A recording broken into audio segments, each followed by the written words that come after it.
Bismillahirrahmanirrahim. Assalamualaikum warahmatullahi wabarakatuh.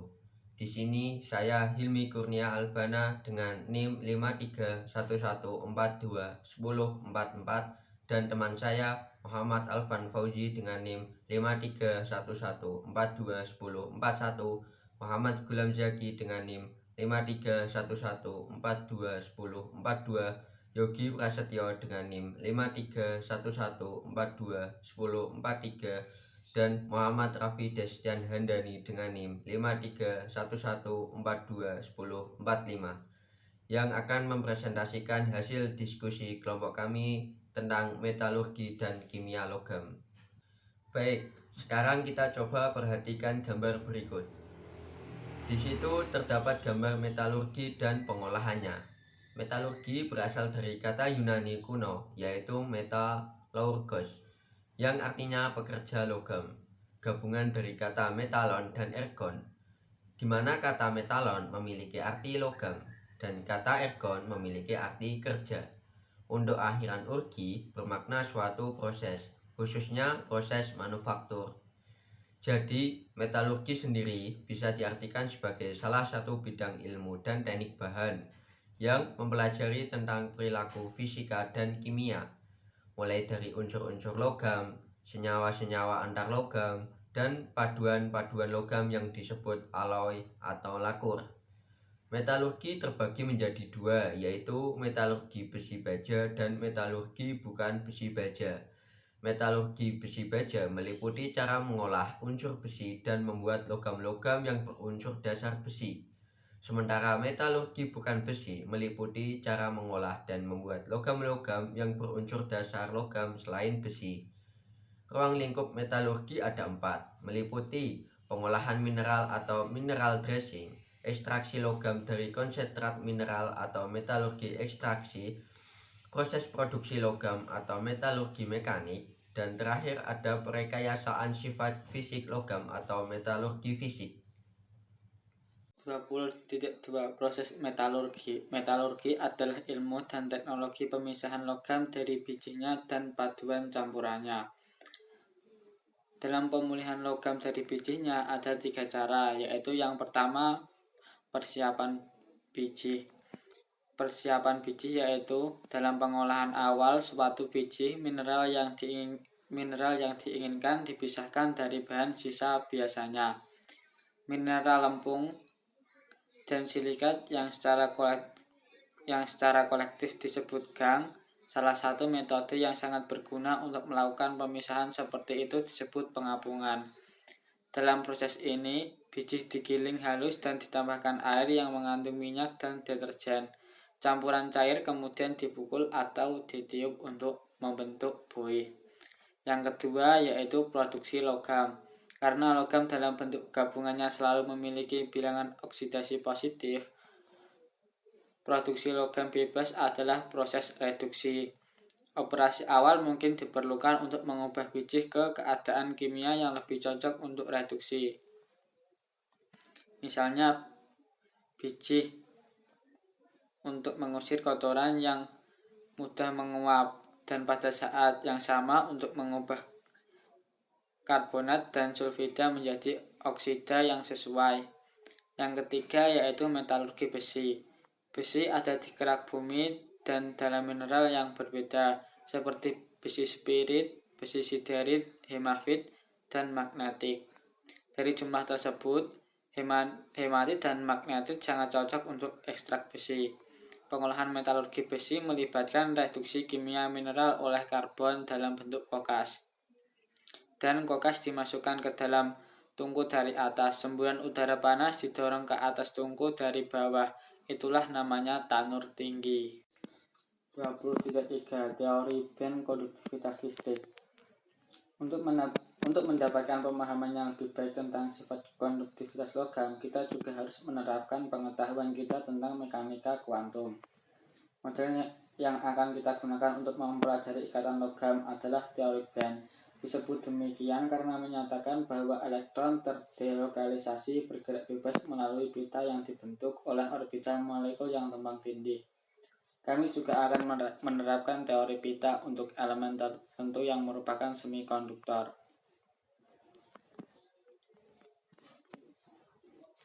Semikonduktor, sejumlah elemen adalah semikonduktor, yaitu mereka biasanya bukan konduktor tetapi akan menghantarkan listrik pada suhu tinggi, atau bila digabungkan dengan sejumlah kecil elemen tertentu lainnya. Unsur-unsur grup 4A silikon dan germanium sangat cocok untuk tujuan ini. Penggunaan semikonduktor dalam transitor dan sel surya untuk menyebut dua aplikasi telah merevolusi industri elektronik dalam beberapa dekade terakhir, yang mengarah pada peningkatan miniaturisasi peralatan elektronik. Tren periodik. Tren periodik adalah pola spesifikasi yang terdapat dalam tabel periodik yang menggambarkan berbagai aspek elemen tertentu, termasuk ukuran dan sifat elektrolitnya. Tren periodik utama meliputi elektronegativitas, energi ionisasi, afinitas elektron, jari-jari atom, titik larah, titik jadi, karakter logam, jari-jari ion, dan reaktivitas. Tren periodik yang muncul dari penataan tabel periodik memberi alat yang tak ternilai kepada kimiawan untuk memprediksi sifat unsur secara cepat. Tren ini ada karena struktur atom yang mirip untuk unsur dalam, golongan, atau periode masing-masing, dan karena sifat periodik dari unsur-unsurnya. Hukum periodik. Tren periodik ini didasarkan pada hukum periodik yang menyatakan jika unsur kimia disusun sesuai urutan peningkatan nomor atom, banyak sifat mereka mengalami perubahan siklis. Unsur-unsur dengan sifat serupa berulang secara periodik. Sebagai contoh, setelah mengatur unsur sesuai kenaikan nomor atom, banyak sifat fisik dan kimia lithium yang terulang pada natrium, seperti reaktivitasnya yang kuat dengan air, yang berulang lagi pada siklus berikutnya yang dimulai dengan kalium. Prinsip ini ditemukan setelah sejumlah penelitian dilakukan oleh para ilmuwan di abad ke-19 seperti Lothar Meyer dan Dmitri Mendeleev. Awalnya tidak tersedia penjelasan teoritis mengenai hukum periodik dan hanya digunakan sebagai prinsip empiris. Seiring perkembangan teori, elektron struktur atom menjadi memungkinkan untuk memahami dasar teoritis hukum periodik. Tabel periodik modern membuktikan bahwa muncul keberulangan periodik unsur-unsur dengan sifat fisiknya dan kimia yang serupa ketika unsur-unsur tersebut disusun menurut kenaikan nomor atom. Ini dihasilkan secara langsung dari keberulangan kemiripan konfigurasi elektron pada kelopak ruang masing-masing atom secara periodik. Namun, hukum periodik merupakan salah satu peristiwa terpenting dalam sejarah ilmu kimia. Hampir setiap kimiawan membuat secara ekstensif dan terus menggunakan hukum periodik. Hukum periodik juga menyebabkan perkembangan tabel periodik yang banyak digunakan saat ini.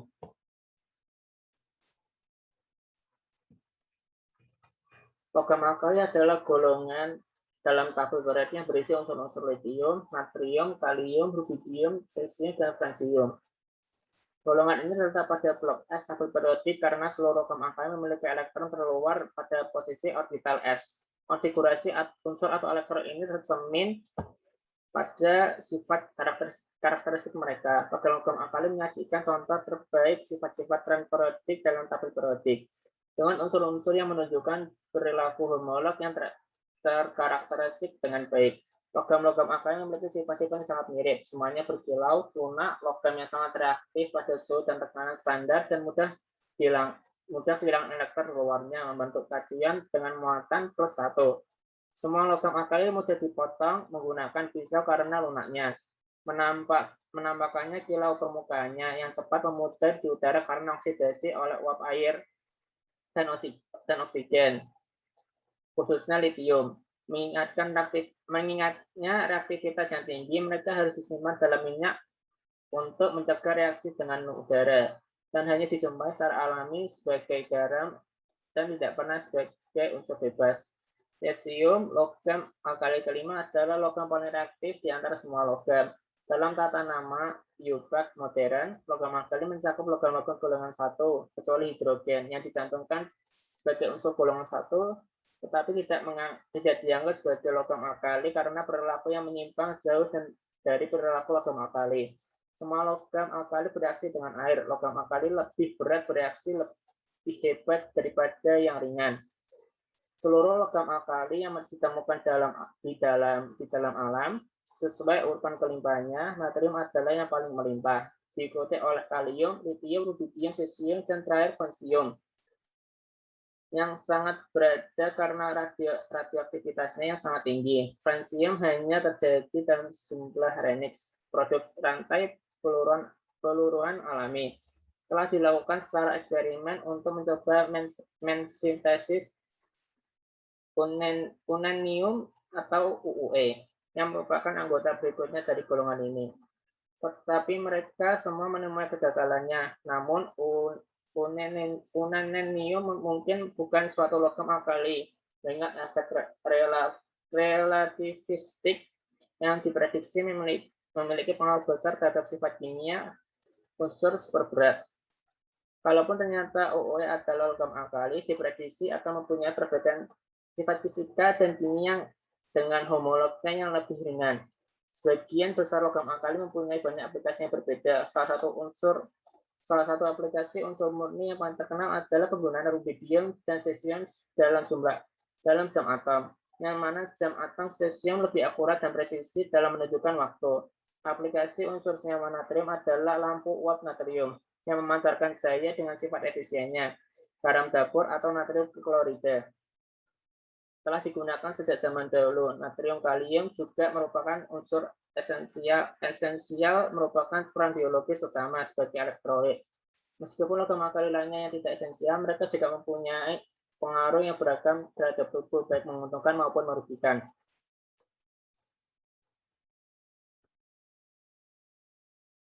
Logam alkalin atau logam alkali tanah.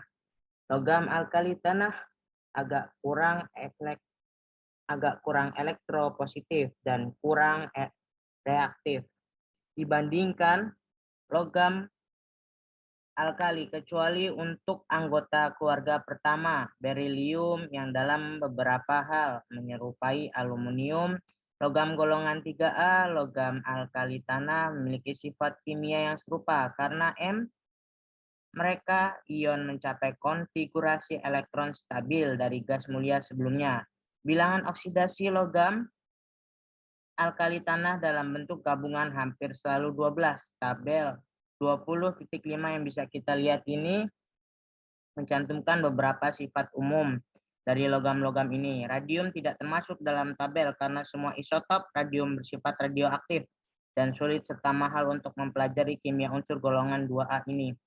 Yang pertama di sini ada magnesium, yang dimana magnesium adalah unsur paling berlimpah ke-6 di kerak bumi. Sekitar 2,5% massa di antara biji magnesium utama adalah brucite. Bisa kita lihat bahwasanya air laut adalah sumber magnesium yang baik. Ada sekitar 1,3 gram magnesium dalam setiap kilogram air laut. Seperti halnya dengan kebanyakan logam alkali dan alkali tanah, magnesium logam diperoleh dengan elektrolisis. Bisa kita lihat sifat-sifat logam alkali tanah seperti yang ada di tabel berikut. Lalu magnesium adalah logam alkali tanah yang khas karena hidroksidanya adalah basa kuat. Satu-satunya hidroksida alkali tanah yang bukan basa kuat adalah BeOH2 yang bersifat amfoter. Penggunaan utama magnesium adalah dalam paduan struktural ringan untuk perlindungan katodik dalam sintesis organik dan dalam baterai. Magnesium sangat penting untuk kehidupan tumbuhan dan hewan, dan Mg21 ion tidak beracun. Diperkirakan bahwa rata-rata orang dewasa menelan sekitar 0,3 G ion magnesium setiap harinya. Terus lalu di bawahnya ada kalsium, yang dimana kalsium ini adalah kerak bumi yang di dalam kerak bumi mengandung sekitar 3,4% kalsium yang berdasarkan masanya. Kalsium terdapat pada batu gamping, kalsit, kapur, dan marmer sebagai CaCO3, dalam dolomit sebagai CaCO3. Saat ini kita membaca golongan 2A dari berilium ke barium, kami mencatat peningkatan sifat logam tidak seperti berilium dan magnesium. Kalsium seperti strontium dan barium bereaksi dengan air dingin untuk menghasilkan hidroksida yang sesuai. Meskipun laju reaksi jauh lebih lambat daripada melibatkan logam alkali. Sedangkan kapur mati dihasilkan oleh reaksi antar kapur dan air. Kapur cepat digunakan dalam metalurgi. Kalsium logam memiliki kegunaan yang agak terbatas. Ini berfungsi terutama sebagai agen panduan untuk logam seperti aluminium dan tembaga dan dalam persiapan logam berilium dari senyawanya. Ini juga digunakan sebagai agen dehidrasi untuk pelarut organik. Kalsium logam ini juga merupakan unsur penting dalam makhluk hidup. Ini adalah komponen utama tulang dan gigi. Ya, bisa kita ketahui berikut adalah alkalin metals yang bisa kita ketahui. Selanjutnya akan disampaikan oleh teman saya. Baik, yang terakhir adalah aluminium. Aluminium ialah unsur kimia. Lambang aluminium adalah Al dan nomor atomnya 13. Aluminium ialah logam yang paling berlimpah. Aluminium bukan merupakan jenis logam berat, tetapi merupakan elemen yang berjumlah sekitar 8% dari permukaan bumi yang paling berlimpah ketiga. Aluminium terdapat dalam penggunaan aditif makanan, semprotan hidung, air minum, knalpot mobil, asap tembakau, penggunaan aluminium foil, peralatan masak, kaleng keramik, dan kembang api. Aluminium merupakan konduktor listrik yang baik. Aluminium ringan dan kuat, merupakan konduktor yang baik dan juga tahan terhadap panas. Dapat ditempa menjadi lembaran, ditarik menjadi kawat, dan diekstrusi menjadi batangan dengan bermacam-macam penampang. Aluminium juga tahan terhadap korosi. Aluminium digunakan dalam banyak hal. Kebanyakan darinya digunakan dalam kabel bertegangan tinggi. Juga secara luas digunakan dalam bingkai jendela dan badan pesawat terbang. Ditemukan di rumah sebagai panci, botol minuman ringan, tutup botol susu, dan sebagainya. Aluminium juga digunakan untuk melapisi lampu mobil. Dalam pemurnian aluminium dilakukan dalam 2 tahap, yaitu yang pertama proses Bayer dan yang kedua adalah proses Hall-Héroult. Dalam proses produksi aluminium dimulai dari pengambilan bahan tambang yang mengandung aluminium, yaitu bauksit, korundum, diaspor, dan sebagainya. Selanjutnya, bahan tambang dibawa menuju proses Bayer dengan membasuh bahan tambang yang mengandung aluminium dengan larutan natrium hidroksida atau AlOH3. Aluminium hidroksida lalu dipanaskan pada suhu sedikit di atas 1000 derajat Celcius sehingga terbentuk alumina dan H2O yang menjadi uap air. Setelah alumina dihasilkan, alumina dibawa ke proses Hall-Héroult. Proses Hall-Héroult dimulai dengan melarutkan alumina dengan lelehan Na3AlF6 atau yang biasa disebut kreolate. Larutan lalu dielektrolisis dan akan mengakibatkan aluminium cair menempel pada anode. Sementara oksigen dari alumina akan teroksidasi bersama anoda yang terbuat dari karbon. Membentuk karbon dioksida, aluminium cair memiliki massa jenis yang lebih ringan daripada larutan alumina, sehingga pemisahan dapat dilakukan dengan mudah. Elektrolisis aluminium dalam proses Hall-Héroult menghabiskan energi yang cukup banyak. Rata-rata konsumsi energi listrik dunia dalam mengelektrolisis alumina adalah 15 kWh per kilogram aluminium yang dihasilkan. Energi listrik menghabiskan sekitar 20-40% biaya produksi aluminium. Dalam proses Bayer, biji bauksit mengandung 50-60% Al2O3 yang bercampur dengan zat-zat pengotor terutama Fe2O3 dan SiO2. Untuk memisahkan Al2O3 dari zat-zat yang tidak dikehendaki, kita memanfaatkan sifat amphoter dari Al2O3. Tahap pemurnian bauksit dilakukan untuk menghilangkan pengotor utama dalam bauksit. Pengotor utama bauksit biasanya terdiri dari SiO2, Fe2O3, dan TiO2. Caranya adalah dengan melarutkan bauksit dalam larutan natrium hidroksida atau NaOH. Persamaannya seperti berikut: Al2O3 ditambah 2 NaOH ditambah 3H2O akan menjadi 2 NaAlOH4. Aluminium oksida larut dalam NaOH, sedangkan pengotornya tidak larut. Pengotor-pengotor dapat dipisahkan melalui proses penyaringan. Selanjutnya, aluminium diendapkan dari filtratnya dengan cara mengalirkan gas CO2 dan pengenceran. Persamaannya seperti berikut: 2 NaAlOH4 ditambah CO2 akan menjadi 2AlOH3 ditambah Na2CO3 ditambah H2O. Endapan aluminium hidroksida disaring, dikeringkan, lalu dipanaskan sehingga diperoleh aluminium oksida murni atau Al2O3 dengan persamaan seperti berikut: 2AlOH3 akan menjadi Al2O3 ditambah 3H2O. Selanjutnya adalah proses Hall-Héroult, adalah tahap peluburan alumina dengan cara reduksi melalui proses elektrolisis menurut proses Hall-Héroult. Dalam proses Hall-Héroult, aluminium oksida dilarutkan dalam lelehan kriolit atau Na3AlF6 dalam bejana baja berlapis grafit yang sekaligus berfungsi sebagai katode. Selanjutnya, elektrolisis dilakukan pada suhu 950 derajat Celcius. Sebagai anode digunakan batang grafit. Setelah diperoleh Al2O3 murni, maka proses selanjutnya adalah elektrolisis leburan Al2O3.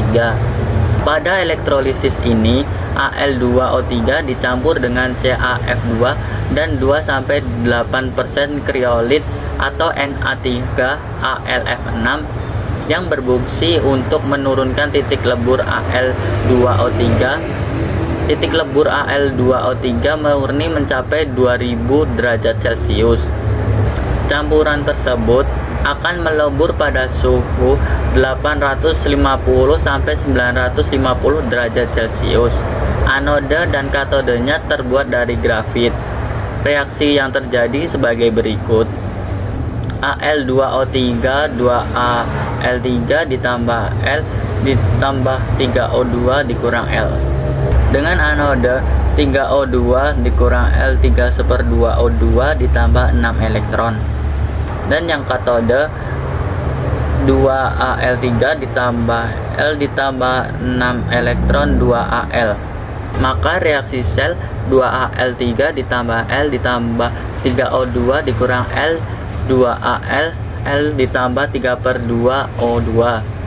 Peluburan alumina menjadi aluminium logam terjadi dalam tong baja yang disebut pot reduksi atau sel elektrolisis. Bagian bawah pot dilapisi dengan karbon yang bertindak sebagai suatu elektrode atau konduktor arus listrik dari sistem. Secara umum, pada proses ini leburan alumina dielektrolisis, di mana lelehan tersebut dicampur dengan lelehan elektrolit, kriolit, dan CaF2 di dalam pot, di mana pada pot tersebut terikat serangkaian batang karbon di bagian atas pot sebagai katode. Karbon anode berada di bagian bawah pot sebagai lapisan pot dengan aliran arus kuat 5-10 volt antara anode dan katodenya. Proses elektrolisis terjadi, tetapi arus listrik dapat diperbesar sesuai keperluan, seperti dalam keperluan industri. Alumina mengalami pemutusan ikatan akibat elektrolisis. Lelehan aluminium akan menuju ke bawah pot, yang secara berkala akan ditampung menuju cetakan berbentuk silinder atau lempengan. masing-masing pot dapat menghasilkan 66.000 sampai 110.000 ton aluminium per tahun. Secara umum, 4 ton bauksit akan menghasilkan 2 ton alumina yang nantinya akan menghasilkan 1 ton aluminium. Sekian presentasi dari kelompok kami. Kami mohon maaf jika ada kurangnya dan salah kata yang disengaja maupun tidak disengaja. Terima kasih atas perhatiannya. Wassalamualaikum warahmatullahi wabarakatuh.